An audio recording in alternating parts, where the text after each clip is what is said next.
Hello అండి అందరికీ ఎలా ఉన్నారు? ఈరోజు నేను బీరకాయ రోటి పచ్చడి నా స్టైల్‌లో సింపుల్‌గా ఎలా చేయాలో చూపిస్తాను. చూసేయండి.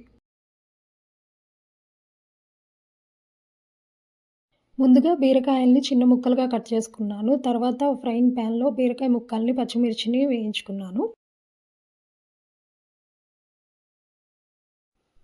అందులోనే కొంచెం పసుపు, జీలకర్ర యాడ్ చేశాను. తర్వాత కట్ చేసుకున్న టమాటాను కూడా యాడ్ చేశాను.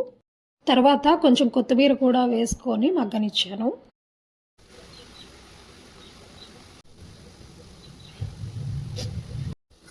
అలా మొత్తం ఉడికిన తర్వాత రోట్లోకి తీసుకొని కొంచెం ఉప్పు వేసుకొని, వెల్లుల్లి వేసుకొని దంచానండి. రోట్లో చేసిన పచ్చళ్ళంటే ఎంతమందికి ఇష్టమో కామెంట్ చేయండి. అదేవిధంగా నా ఛానల్‌ని ఫస్ట్ టైం చూస్తున్నట్లయితే నా ఛానల్‌ని సబ్స్క్రైబ్ చేసుకొని బెల్ ఐకాన్‌ని క్లిక్ చేయండి.